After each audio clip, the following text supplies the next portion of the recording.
ओम शांति। 17 जून की वाणी है, प्रातः मुरली। ओम शांति। बाप दादा मधुबन। मीठे बच्चे, याद और पढ़ाई से ही डबल ताज मिलेगा। डबल ताज कौन सा है? एक तो ताज होता है रतन जड़ित, वो जो राजा महाराजाओं को पहनाया जाता है, एक तो वो हो गया। और दूसरा जो पीछे पवित्रता का ताज होता है, गोल गोल। तो ये दोनों डबल ताज। तो ये कैसे मिलेंगे? याद और पढ़ाई से। इसलिए अपनी एम ऑब्जेक्ट को सामने रख, बुद्धि में हमेशा ये रहे कि हमने लक्ष्मी नारायण बनना है। दैवी गुण धारण करो कि इनके अंदर कौन से ऐसे गुण हैं और हमें वो कैसे धारण कर रहे हैं। बुद्धि में ये रहे कि हमें ये बनना है, हमें ये बनना है। तो ऐसे लक्ष्मी नारायण की फ़ोटो हमारे सामने हो कि हमें कोई देखे तो कम से कम हमारे अंदर धीरे धीरे उनकी झलक आती जाए, कि जैसे बोले कि भाई ये तो देवी है, देवी है, जैसे ये तो लक्ष्मी है, देवता है। हाँ, गुण भी आने चाहिए। प्रश्न है, विश्व रचयिता बाप, तुम बच्चों की कौन सी खिदमत करते हैं? खिदमत या सेवा करते हैं। तो बच्चों को बेहद का वर्षा दे सुखी बनाना, ये खिदमत है। सेवा करते हैं कि हमें जो सुख देते हैं। बाप जैसी निष्काम सेवा कोई कर नहीं सकता, क्योंकि बाबा को उसका फल नहीं मिलता। बाकी दुनिया में तो जो भी करेगा उसको फल मिलेगा। दूसरा है, बेहद का बाप किराए पर तख्त लेकर तुम्हें विश्व का तख्त नशीन बना देते हैं। खुद ताऊसी तख्त पर नहीं बैठते हैं। खुद बाबा जो है सतयुग में राजा नहीं बनेगा या महाराजा नहीं बनेगा, लेकिन बच्चों को ताऊसी तख्त पर बिठाते हैं। बाप के तो जड़ मंदिर बनाते, उसमें उन्हें क्या टेस्ट आएगा? बाबा को कोई इससे फर्क नहीं है कि बाबा के मंदिर बनाए। बाबा कहते उससे मुझे क्या। मज़ा तो बच्चों को है जो स्वर्ग का राज्य भाग्य लेते हैं। जैसे बच्चों के लिए सब कुछ है, इसीलिए वो सदैव दाता है, देता है, देता है, लेता कुछ नहीं है। ओम शांति। मुसलमान के मक्का मदीना में शिव जी का लिंग है। हाँ। उसको अर्थ क्या है? कैसे मुसलमान के शिवलिंग कैसे उठाते हैं, अल्लाह के पूजते हैं? देखिए, ऐसा है, जितने भी धर्म हैं, जिस भी धर्म में जितना सच्चाई है या जितना वो भगवान को अच्छी तरह से जानते हैं, उतना ही उस धर्म में सुख है और उतना ही धर्म वो पावरफुल है। अब जैसे हमारा हिंदू धर्म है, इसके अंदर आप देखो भगवान को सर्व संबंधों से कहते हैं, है ना। और भगवान की सारी लीलाएं हैं इसमें, तो इसमें सबसे ज़्यादा सुख है। बाकी जो धर्म है उन्होंने भी शिव बाबा की एक एक दो दो जो है तो ले रखी है। शिव बाबा को माने अल्लाह ईश्वर तेरा नाम को सुना दे बाबा, तो जो लिंग रखे हैं शिव जी में, तो फिर वो कैसे बकरा बलि देते हैं? तो शिव के तो मुसलमानों पूजते हैं, तब हाँ, लिंग रखा है मक्का मदीना में। तो बकरा जो होता है, कल की आज बकरा है, तो उसमें वो मियाँ बकरी को काट करके खसी चढ़ाते हैं, वो बलि कैसे देते हैं? हाँ, तो ऐसा है। पहली बात तो आपने सही बोला, जितने भी धर्म है वो याद तो शिव बाबा को ही करते हैं। जैसे सिख धर्म में वो सिर्फ उसको सतगुरु मानते हैं, मुसलमान धर्म में उसको मालिक मानते हैं। तो अब जैसे आप देखो, हर एक धर्म में जो गुण धारण नहीं करते, जैसे भक्ति में भी सिर्फ हम जो करते हैं, दूध चढ़ा दिया, लोटा चढ़ा दिया, अपने अंदर कोई परिवर्तन नहीं लाते। उसी तरीके से वहाँ पे भी ये था कि भगवान के सामने न्यौछावर हो जाओ, भगवान के सामने बलि चढ़ जाओ। बकरी का खुद का बलि। जैसे बाबा भी कहता है ना कि तुम मुझ पर न्यौछावर हो जाए, खुद को दे दो अपना। तो हम जैसे बलि चढ़ गए बाबा पे।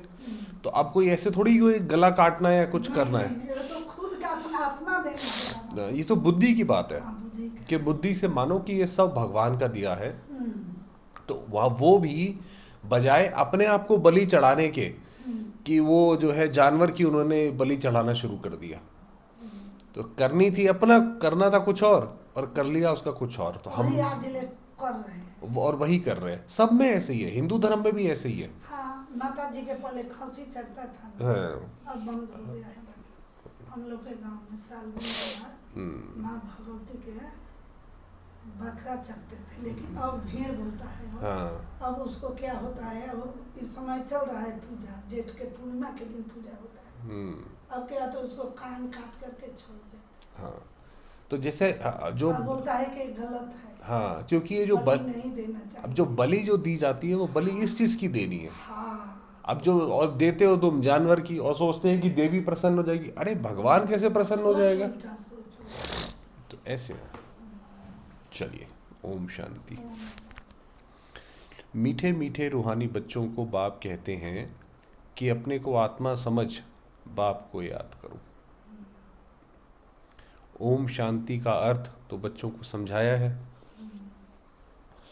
बाप भी बोलते हैं तो बच्चे भी बोलते हैं ओम शांति, क्योंकि आत्मा का स्वधर्म है शांत।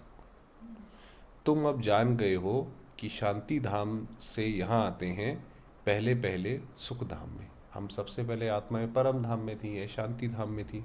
हम सारे ही एक साथ वहाँ रहते थे, और फिर यहाँ नीचे आते हैं सुख धाम, तब यहाँ पर स्वर्ग होता है। फिर 84 पुनर्जन्म लेते लेते लेते दुख धाम में आते हैं। तो अब 84 जन्म लेते लेते अभी हमारा अंतिम जन्म है, 84वां जन्म है, और यहाँ पे अब देखो दुख हो गया है। ये तो याद है ना, बच्चे 84 जन्म लेते जीवात्मा बनते हैं, बाप जीवात्मा नहीं बनते। शिव बाबा जो है इस चक्र में नहीं आता। कहते हैं मैं टेम्परेरी, यानी थोड़े समय के लिए इनका आधार लेता हूँ, ब्रह्मा के तन में आता हूँ थोड़े समय के लिए, नहीं तो पढ़ाएंगे कैसे बच्चों को? घड़ी घड़ी कैसे कहेंगे कि मन मना भव, अपनी राजाई को याद करो। इसको कहा जाता है सेकंड में विश्व की राजाई। बेहद का बाप है ना, तो ज़रूर बेहद की खुशी, बेहद का वर्षा ही देंगे। जितना बड़ा बाप है उतना ही बड़ा वो वर्षा देता है। बाप बहुत सहज रास्ता बताते हैं, बाबा का रास्ता बहुत सहज है। कहते हैं अब इस दुख धाम को बुद्धि से निकाल दो। अभी ये दुनिया और दुनिया की चीज़ें वो बुद्धि से निकाल दो।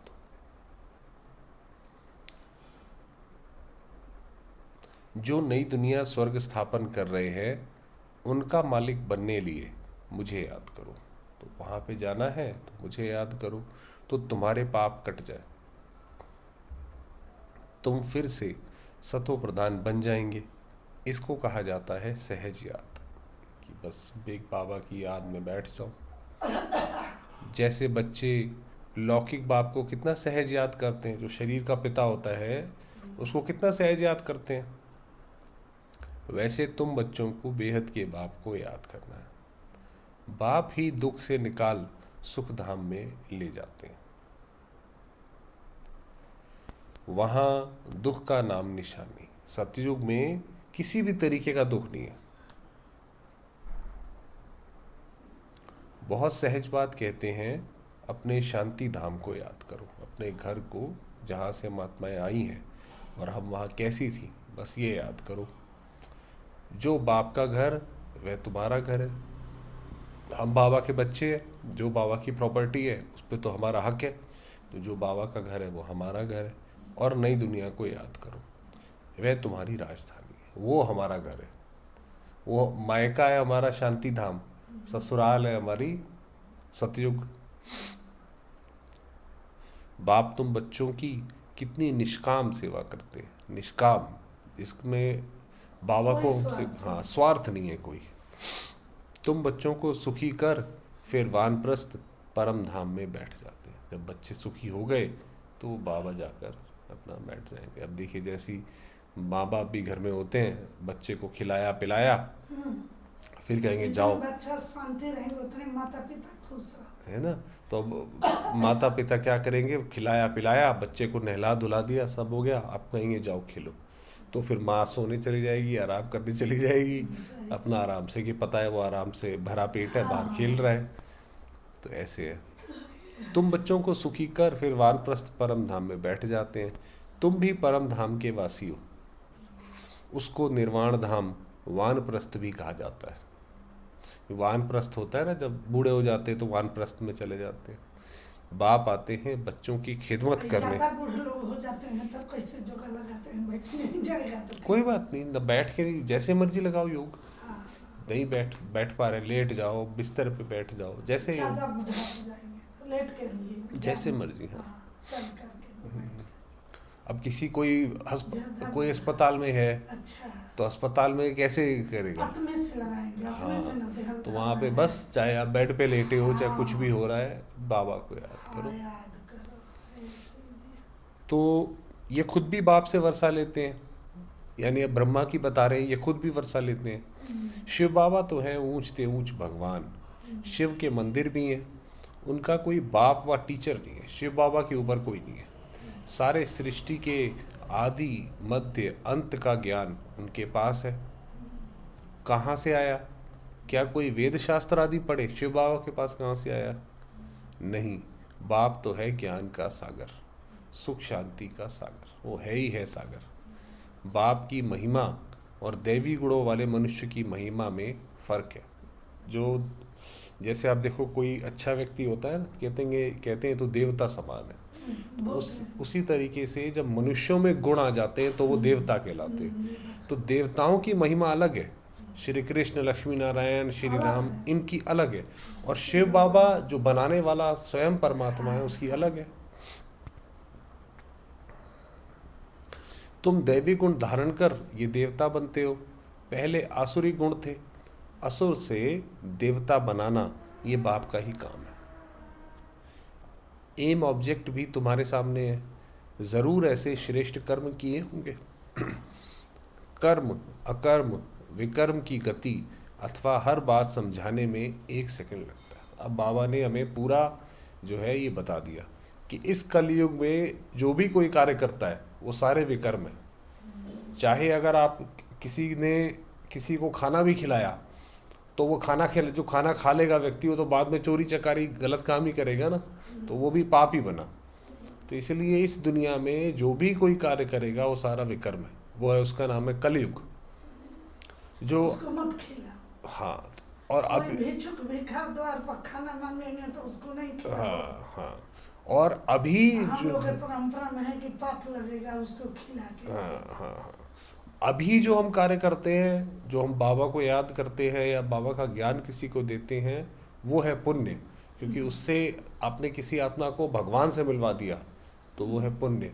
और सतयुग में जो भी कर्म होंगे वो होंगे अकर्म, ना वो पाप है ना वो पुण्य है। तो इतना बड़ा बड़ा भंडारा कोई चलता है संत लोग के, तो पुण्य है ना? नहीं नहीं, तो पुण्य ही वो है। पुण्य तब है जब वो खाने वाला अच्छा काम करे। अच्छा, तो उसमें तो बुरा अच्छा दोनों ना आते हाँ, हैं। तो वो उसमें चोर भी आते हैं। हाँ, तो सभी इसीलिए भी वो आते भी हैं। पाप बन जाता है। अब मान लीजिए मेरे घर में कोई व्यक्ति हो, मैं उसको खाना खिलाऊं और वो बाहर जाके चोरी करे, है ना, तो आप कहोगे भैया आप कैसे, आप इसको खाना खिलाते हो तो चोरी करता है, ये तो हमें नुकसान पहुंचाता है, तो अच्छा काम थोड़ी हुआ। अब तो मुझे ही बोलोगे भैया आप इसको मत खिलाया करो। तो इस तरीके से तो बाबा ने कहा ये समझाते हैं। बाप कहते हैं मीठे मीठे बच्चों को पाठ बजाना ही है। हम इससे ना शिव बाबा इससे मुक्त हो सकता है ना हम इससे मुक्त हो सकते हैं। वो तो आदमी अपने कर्मों से इतना दुखी होता है, वो कहता है अभी इससे मुक्ति हो, इससे वो हो नहीं सकता। ये पाठ तुमको अनादि अविनाशी मिला हुआ है। तुम कितना बारी सुख दुख के खेल में आए हो, ये तो हम हमेशा ही आते रहते हैं, सुख दुख के हमेशा ही चलता रहता है। कितना बार तुम विश्व के मालिक बने हो, बाप कितना ऊंच बनाते हैं। परमात्मा जो सुप्रीम सोल है वह भी कितना छोटा है, वह बाप ज्ञान का सागर है।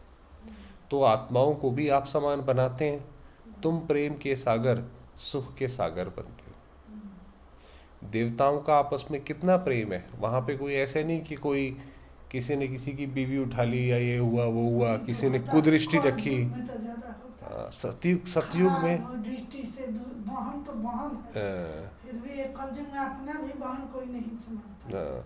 तो सत्य जो वहाँ पे देवताओं का आपस में बहुत प्रेम होता है, क्योंकि वो आत्मिक दृष्टि से देखते हैं।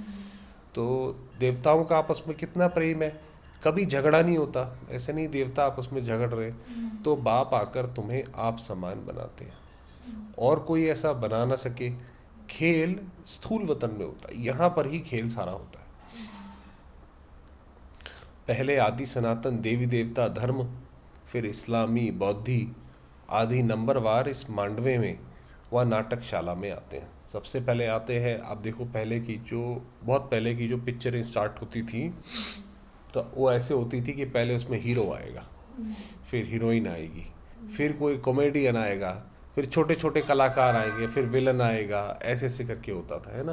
तो हर एक का एक समय आता जाता है, ऐसा नहीं है कि हमेशा ही हीरो चल रहा है, ऐसा नहीं कि हमेशा ही विलन, ऐसे नहीं।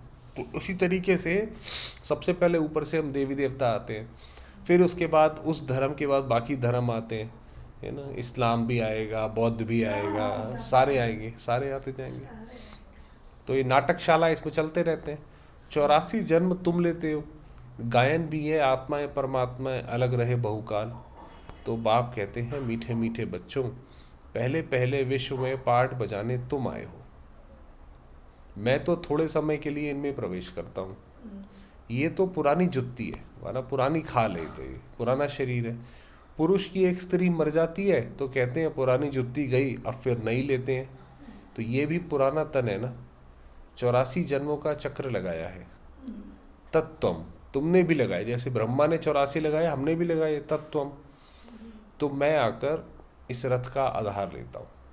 तो जो नारायण की जो राजधानी थी वो पूरी की पूरी हम ही थे उसमें। तो जो नारायण गिरे तो हम भी गिरे, तो उन्होंने पूरे 84 जन्म लिए तो हमने भी पूरे लिए। अब अंत में आकर हम मिल गए। तो ऐसे ही पिक्चरों में होता है ना कि उसका बेटा था वो जुदा हो गया, फिर वो पूरी हुई तो अंत में आकर वो पता पड़ा अरे भाई ये तो हमारा ही बेटा है। तो ऐसे ही हम भी अंत में आए तो हम बाबा से मिल गए कि भाई क्या कहते हैं, पावन दुनिया में तो मैं कभी आता ही नहीं हूँ। शिव बाबा सतयुग त्रेता युग में नहीं आते हैं। अच्छा। क्यों, क्या आकर करेंगे भैया, उनकी बात कोई सुनेगा ही नहीं, तो क्या आकर करें। सतयुग में आए थे। सतयुग में नहीं आएंगे, त्रेता अभी ही आएंगे, बस सतयुग से पहले अभी। इसको पहले आए थे बाबा ना कि नहीं आए? नहीं नहीं नहीं, हमेशा संगम युग पर ही आते हैं और कभी नहीं आते। क्योंकि सतयुग त्रेता युग में आकर क्या करेंगे, वहाँ जब ज़रूरत ही नहीं है, बच्चे सारे सुखी हैं, तो कोई क्यों ज्ञान सुनेगा, है ना। और द्वापर कलयुग में अगर आएंगे, अगर मान लो द्वापर में आए तो भगवान ने ज्ञान दिया और उसके बाद कलयुग आ गया, मतलब आया और चीज़ और बिगाड़ दी, तो ये भी बात नहीं बनती है। तो इसीलिए कलयुग के अंत में ही आते हैं, सतयुग से पहले इसी संगम युग पर ही आते हैं। तो बाबा ने कहा मैं आता ही नहीं हूँ, तुम पतित हो, मुझे बुलाते हो कि आकर पावन बनाओ। आखरीन तुम्हारी याद फलीभूत होगी ना, आखरीन वो याद बाबा सुनते हैं फिर आते हैं। जब पुरानी दुनिया खत्म होने का समय होता है तब मैं आता हूँ। अब ये पुरानी दुनिया खत्म होने वाली है। हाँ तो जानते हो कलयुग में सब उल्टा हो रहे हैं, तो पैसा तो सभी के पास है, हाँ। लेकिन परेशानी ज्यादा है। हाँ, परेशानी ज़्यादा है। पैसा है, पहले के बाप दादा तो माने इतना पैसा नहीं था, जो सर्विस में थे उसको पास थे, फिर भी वो एक कमा के 5 परिवार जिला रहे थे। हाँ, पहले के लोग। हाँ, हाँ। मेरा घर में खुद मैं आँख से देखे हूँ। मेरा एक बीच वाला ससुर फोन ऑपरेटर थे, वो लड़ाई छोटे तो युद्ध में जाते थे, वो बहुत बड़ा अफसर थे, फोन पर खाली बात करते थे। हाँ। फिर परिवार के कारण छोड़ के घर आ गया, वो फिर बहाना किया, डॉक्टर में इलाज हुआ, कान बहरा हो गया है, अच्छा। सुनाई नहीं देता है, तब ऐसे सरकार नहीं छोड़ेंगे ना, घर का दिया तो बहाना बनाया, डॉक्टर के घूस दिया, फिर इलाज हुआ कि कान से सुनाई नहीं पड़ता है, तो घर आया। आज के लोग तो एक माता पिता के देखिए कलयुग है ना, घोर कलयुग चल रहा है कि एक के नहीं खाना खिलाना चाहते हैं और परिवार को कौन खिलाए। हाँ, सही बात है। पहले के लोग कितना कितना कर लेते थे। मैं अपने ससुराल में देखी। तो बाबा कहते हैं ब्रह्मा द्वारा स्थापना। अब ये ब्रह्मा द्वारा स्थापना हो रही है, ब्रह्मा द्वारा अर्थात ब्राह्मणों द्वारा। पहले चोटी ब्राह्मण, फिर क्षत्रिय। तो बाजोली खेलते, बाजोली होता है वो एक खेल होते हैं। आप देखो कभी जब कई लोग मंदिर जाते हैं तो वो कलाबाजी खा खा के जाते हैं, है ना। ऐसे जाएंगे, पूरा ऐसे सर टच कर लेंगे, फिर ऐसे जाएंगे, तो उसको बोलते हैं बाजोली। तो माना वो भी चक्र लगा लगा के जाते हैं। तो अब देह अभिमान छोड़ो, देही अभिमानी बनना है, अब हमें आत्मा अभिमानी बनना है। तुम 84 जन्म लेते हो, मैं तो एक ही बार सिर्फ इस तन का लूं लेता हूँ, किराए पर लेता हूँ। हम इस मकान के मालिक नहीं हैं, इनको तो फिर भी हम छोड़ देंगे। किराया तो देना पड़ता है ना, जो बाबा आते किराया तो देना पड़ता है। बाप भी कहते हैं मैं मकान का किराया देता हूँ, बेहद का बाप है, कुछ तो किराया देते होंगे। ये तख्त लेते हैं तुमको समझाने लिए, ऐसा समझाते हैं जो तुम भी विश्व के तख्त नशीन बन जाते हो। खुद कहते हैं मैं नहीं बनता हूँ। तख्त नशीन अर्थात ताऊसी तख्त पर बिठाते हैं, यानी जो विश्व की जो तख्त है उस पर बिठाते हैं। शिव बाबा की याद में ही सोमनाथ का मंदिर बनाया है। सोमनाथ का मंदिर, उसी बाबा के सोम माने अमृत, तो अमृत रस जो ये जो ज्ञान अमृत है ये पिलाया, तो वो सोमनाथ का मंदिर हमने बनाया। तो आप देखो ये भक्ति भी क्यों हम करते हैं, क्योंकि अभी हमें शिव बाबा से इतना मिला। जैसे देखो कोई किसी पे बहुत उपकार करे तो वो व्यक्ति उसके गुण गाता है कि भाई इन्होंने हमारी बहुत मदद करी है। तो वो ऐसे ही जब शिव बाबा ने अभी हमें आके मदद करी, ऐसा समय जब सृष्टि का विनाश हो रहा है, ऐसे समय आकर हमें सुख शांति दिया, नई दुनिया में भेजा, तो जब हम दुखी होते हैं तो सबसे पहले बाबा को याद करते हैं। फिर क्योंकि जो उन्होंने कार्य किए हैं उसके हिसाब से मंदिर बनाते जाते हैं। जैसे सोमनाथ का बताया अभी, सोमनाथ के इसमें दिए। हाँ, कि सोमनाथ का मंदिर जब तुम द्वापर में भक्ति शुरू करोगे तो सोमनाथ का मंदिर बनाओगे, अंदर से हमारे निकलेगा कि ऐसे भगवान की हम जरूर पूजा करें। तो ये भक्ति का राज है, क्यों हम भक्ति करते हैं। तो शिव बाबा की याद में सोमनाथ का मंदिर बनाया है। बाप कहते हैं इससे मुझे क्या टेस्ट आएगी, माना इसमें मैं क्या करूं, तुमने मेरा मंदिर बनाया और तुम जाकर वहां पे मुझे याद करते हो, इससे मुझे क्या टेस्ट आएगी। हाँ। जड़ पुतला रख देते हैं भाई, एक शिवलिंग रख दिया, मूर्ति रख दिया, मज़ा तो तुम बच्चों को स्वर्ग में है। अब कहते हैं असली मज़ा तो तुम बच्चों को आता है, मैं तो स्वर्ग में आता ही नहीं हूँ। फिर भक्ति मार्ग जब शुरू होता है तो ये मंदिर आदि बनाने में कितना खर्चा किया है, फिर भी चोर लूट ले गए भाई। वो सोमनाथ का मंदिर था, वो महमूद गजनवी आया, वो लूट गया। तो उसको तो दंड देना चाहिए ना शिव बाबा को। नहीं नहीं, वो तो शिव बाबा के सारे ही बच्चे हैं। चोरी करेंगे तभी भी। नहीं, चोरी करेंगे तो दंड तो मिलेगा उसको, मगर बाबा नहीं देगा, वो तो ये ड्रामा अपने आप ही देता है। बाबा को देने की ज़रूरत नहीं है, ये बना ही ऐसे हुआ है कि जिसने जो करा वो अपने आप उसको आके फल मिल जाएगा। तो रावण के राज्य में तुम्हारा धन दौलत आदि सब खलास हो जाता है, अब हमारा सब खलास हो गया। अभी वह ताऊसी तख्त है। बाप कहते हैं जो हमारा मंदिर बनाया हुआ था वह महमूद गजनवी आकर लूट ले गए। आ गई बात। तो भारत जैसा सॉल्वेंट और कोई देश नहीं। भारत में जितनी शांति थी इतना और किसी देश में कभी नहीं रही। इन जैसा तीर्थ और कोई बन नहीं सकता। देखो कितने मंदिर हैं यहाँ पर, तो बन नहीं सकता। बहुत देर तक का है भगवान। हाँ, परंतु आज तो धर्म भी है। परंतु आज तो हिंदू धर्म के अनेक तीर्थ हो पड़े हैं। वास्तव में बाप जो सर्व की सदगति करते हैं, तीर्थ तो उनका होना चाहिए। ये भी ड्रामा बना हुआ है, समझने में बहुत सहज है, परंतु नंबरवार ही समझते हैं क्योंकि राजधानी स्थापन हो रही है। तो ये जो बाबा का ज्ञान है ये उतना ही आएगा क्योंकि वहाँ पे भी तो राजधानी हो रही है ना, भी राजा है, उसके बाद नीचे रंक तक है सारा। तो गरीब तो वहाँ नहीं होगा कोई, मगर पद तो होंगे सारे। स्वर्ग के मालिक ये लक्ष्मी नारायण हैं।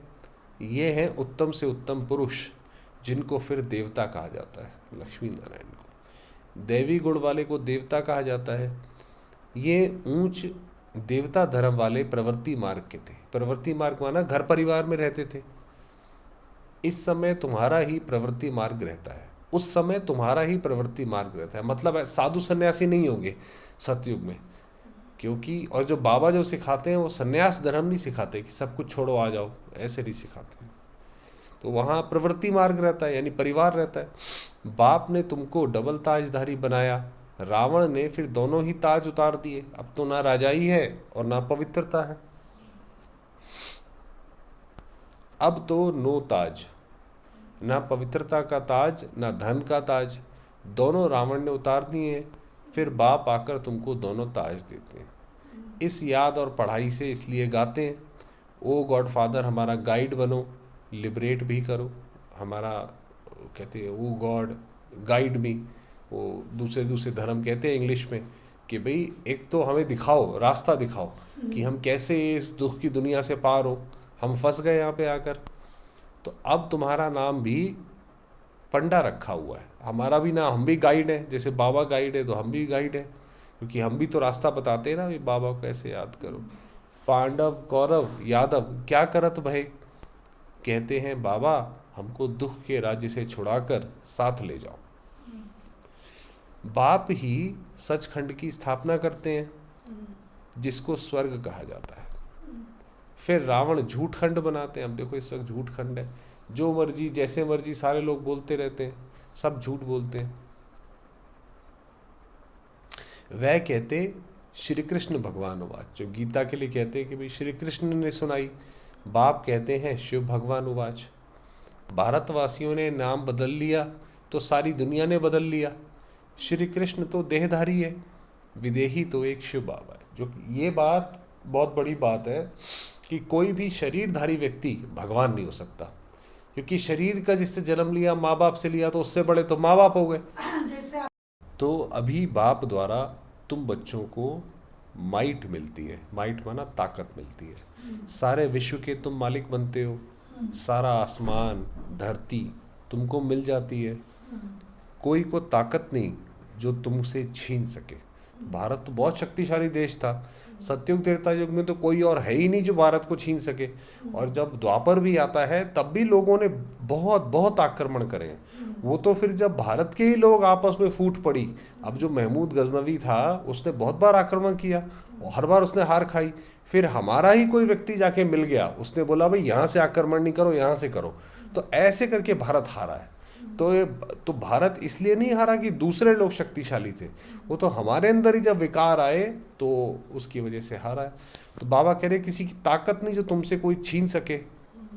पौना कल्प माना वही सतयुग त्रेता द्वापर तक भी भारत शक्तिशाली है, कोई हमसे कोई छीन नहीं सकता कोई चीज़। उन्हों की तो जब वृद्धि होकर करोड़ों की अंदाज में हो तब लश्कर ले आकर तुमको जीते, क्योंकि जनसंख्या ही हमारे यहाँ है सारी, तो बाहर इतनी और कोई देश पनपा ही नहीं होता, वो तो बाद में जब वो पनपते हैं फिर बाद में वो आक्रमण करते हैं। बाप बच्चों को कितना सुख देते हैं, उनका गायन ही है दुख हरता सुख करता। इस समय बाप तुमको कर्म अकर्म विकर्म की गति बैठ समझाते हैं।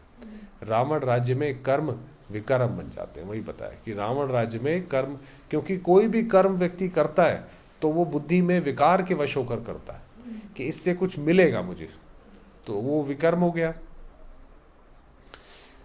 अभी अच्छा नहीं, विकर्म बन जाते हैं। और सतयुग में कर्म अकर्म हो जाते हैं। सतयुग में कोई पुण्य नहीं कर सकता। क्यों नहीं कर सकता? क्योंकि वहाँ किसी को किसी चीज़ की ज़रूरत ही नहीं है। भाई पुण्य तो आप तब करोगे ना, किसी की कोई ज़रूरत तो आपने वो ज़रूरत पूरी कर दी, वहाँ तो हर एक कोई संपन्न है, तो इसलिए विकर अकर्म है वहाँ पर। अभी तुमको एक सतगुरु मिला है जिनको पतियों का पति कहते हैं, क्योंकि वह पति लोग भी सब उसको याद करते हैं। तो बाप समझाते हैं ये कितना वंडरफुल ड्रामा है। इतनी छोटी सी आत्मा में अविनाशी पार्ट भरा हुआ है जो कभी मिटने वाला नहीं है, जो आत्मा में भरा हुआ है। इनको अनादि अविनाशी ड्रामा कहा जाता है, जिसका कभी शुरुआत नहीं हुई और ये हमेशा चलता रहेगा। तो ये अनादि अविनाशी ड्रामा है, कभी मिटने वाला नहीं है। God is one. रचना अथवा सीढ़ी और चक्र सब एक ही है। ना कोई रचता को ना रचना को जानते हैं। ऋषि मुनि भी कह देते हैं हम नहीं जानते हैं। अभी तुम संगम पर बैठे हो, तुम्हारी माया के साथ युद्ध है, वह छोड़ती नहीं है। बच्चे कहते हैं बाबा माया का थप्पड़ लग गया। बाबा कहते हैं बच्चे की कमाई चट कर दी, भाई माया के उसमें गिर गए तो जो कमाया था वो ख़त्म हो गया। तुम्हें भगवान पढ़ाते हैं तो अच्छी रीति पढ़ना चाहिए, ऐसी पढ़ाई तो फिर 5000 वर्ष बाद मिलेगी। अच्छा मीठे मीठे सिकी हृदय बच्चों प्रति माता पिता बाप दादा का याद प्यार और गुड मॉर्निंग। रूहानी बाप की रूहानी बच्चों को नमस्ते। हम रूहानी बच्चों की रूहानी बाप दादा को याद प्यार और नमस्ते। धारणा के लिए मुख्य सार है, इस दुखधाम से बुद्धि योग निकाल, नई दुनिया स्थापन करने वाले बाप को याद करना है, सतो प्रधान बनना है। बाप समान प्रेम का सागर, शांति और सुख का सागर बनना है। कर्म अकर्म और विकर्म की गति को जान सदा श्रेष्ठ कर्म करने। तो अभी हमें सिर्फ श्रेष्ठ कर्म करने। वरदान दिया, सदा उमंग उत्साह में रह, मन से खुशी के गीत गाने वाले अविनाशी खुशनसीब भाव। खुशनसीब कौन होता है?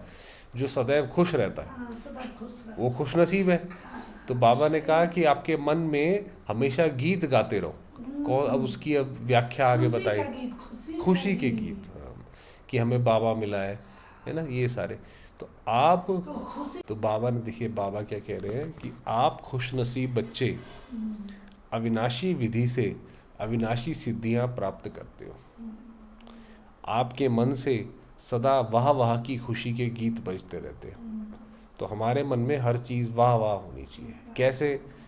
वाह बाबा, वाह कैसे तक। कैसे तो दीदी बताती है, वाह बाबा, वाह का दो, चार पांच लाइन बोलती है। बाबा सिर्फ 3 वाह, बताते हैं। वाह ब्राह्मण परिवार का हाँ वाह। हाँ। तो एक है वाह बाबा, एक है वाह बाबा। कि भाई वाह बाबा, कि बाबा देखो कितना सुंदर बाबा है ना, हमारे ऊपर देखो उसने हाथ रखा हुआ है, वाह बाबा वाह। दूसरा है वाह तकदीर, कि मेरी तकदीर बहुत ऊंची है। कभी भी अपनी तकदीर को या खुद को ऐसा ना समझें कि अरे हमारे पास ये नहीं, वो नहीं, हमारी तकदीर बहुत अच्छी है। आ जाते हैं लेकिन और दूसरा वाह मीठा परिवार, कि ये जो ब्राह्मण परिवार जो हमें मिला है, कि ये भी आपस में सारे निष्काम सेवा करते हैं। तो ये भी वाह मेरा परिवार। तो ये 3 वाह करो। फिर चौथा है वाह श्रेष्ठ संगम का सुहावना समय, कि ये जो समय चल रहा है कितना अच्छा समय है, कि स्वयं भगवान के साथ है हम और उनकी याद में हैं, उनका अनुभव कर रहे हैं, वो हमें स्नेह करते हैं। हर कर्म वाह वाह है, इसलिए आप अविनाशी खुश नसीब हो। आपके मन में कभी वाय, क्यों वाय होता है, क्यों? दुनिया में तो लोग बहुत क्यों करते हैं, मेरे साथ ही क्यों हुआ, बहुत कहते हैं। है ना, ये मेरे तो साथ ही जल्दी क्यों हुआ। आएगा, ये हाँ। जल्दी आएगा। तो आपके मन में कभी वाय, क्यों या आए या मैं, भाई मैं कैसे करूँगा, ये नहीं आना चाहिए, ये नहीं आ सकता। वाय के बजाय वाह वाह और आय के बजाय बाबा बाबा शब्द ही याद आता है। तो जहाँ पे मैं आए वहाँ पे बाबा बोलो। भाई मैं करता हूँ नहीं, बाबा कराता है। ये किसका है? बाबा का है। आइए, तो बाबा ने कहा ऐसे आप खुश नसीब बन जाओगे। अपना कुछ नहीं। स्लोगन दिया लास्ट में, जो संकल्प करते हो उसे अविनाशी गवर्नमेंट की स्टैंप लगा दो।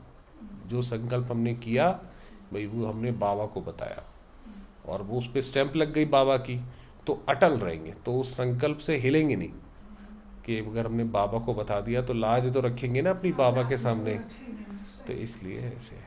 अच्छा, अभी ये जो समय चल रहा है, ये जगदम्बा जो मम्मा जिनकी फोटो आपने अंदर देखी, उनका ये मास चल रहा है। तो उनके भी थोड़े से महावाक्य हैं। उसको ये मास चल रहा है, संगम मास जो चल रहा है। ये हाँ, तो ये जो है ये अभी इसलिए उनके भी थोड़े से महावाक्य आते हैं इसमें।